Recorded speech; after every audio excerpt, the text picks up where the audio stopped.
Welcome back to Pace Immigration, paceimmigration.com. Talking once again with immigration lawyer Michael O'Rourke. Michael, good to see you. Hey, Sean, how's it going? It's going well. We've got U.S. immigration consequences of traveling to Cuba. Sounds pretty ominous, and let's face it, it is.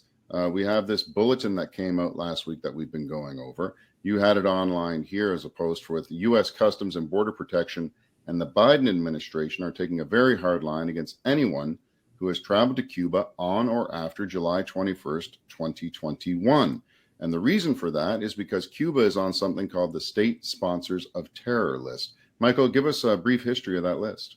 Sure. So the State Sponsors of Terror list is a revolving list of countries designated by the U.S. Secretary of State who aid, abet, actively engage in, or somehow support terror.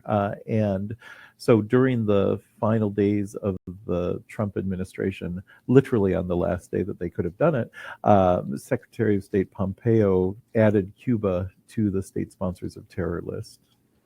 Yeah, and as a consequence of that, it affects people when it comes to U.S. immigration, including visiting the country. So we've got here traveling to Cuba or any other country on that list can make entry into the USA more difficult, even if you are from a Visa Waiver Program country.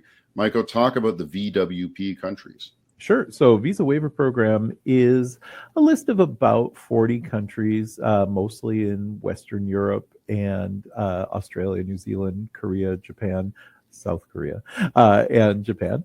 And they are considered low-risk countries aligned with U.S. policy and foreign policy goals.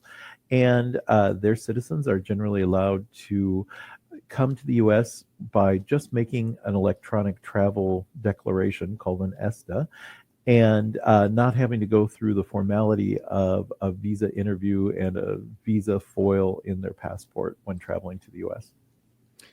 Right, but now we've got enforcement ramping up on anyone who's been to Cuba on or after July 21st, 2021, and that includes enforcement on people who normally would just have to get an ESTA, but as we have it here, they're now going to need a B1 or a B2 visa, and their ESTAs are being canceled. Talk about that.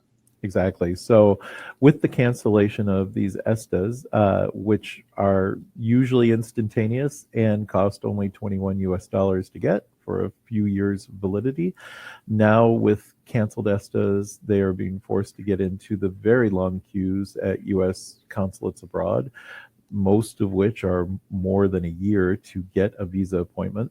And it will now cost about $200 to get a U.S. visa, plus the unpleasantness of going through a visa interview. Right, and we've got here at the bottom, without the visa, you'll be denied entry to the USA, because online we have had comments with people saying, well, how will they ever know? But when it comes to the ESTA, apparently the application has been changed, the app has been changed. You're supposed to declare these kind of things, aren't you? Exactly, and omitting that information, it will be grounds for denial of a visa in the future. Plus, there are many, many security databases that the U.S. and its allies share around the world, including airline databases like APIS, where every time you go in to fly internationally, you have to enter your passport onto the airline's website. That information is also shared with U.S. and foreign governments.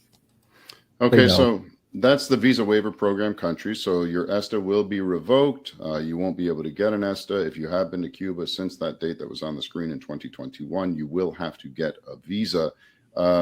Canadians, however, and there was some confusion about this, it doesn't necessarily apply to Canadians, but Michael, it could.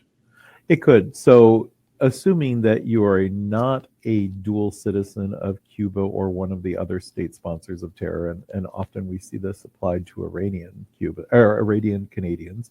But if you are a citizen of Canada who has traveled to Cuba for vacation, while there is no policy preventing your entry into the U.S., you might be questioned more about your trip to Varadero or Havana. And of course, once CBP starts questioning you, you don't know where that could lead. Okay, but let's take Cuban Canadians. So there's plenty of those people that are in Canada. They're also a dual citizen of Cuba. this changes things for them as well.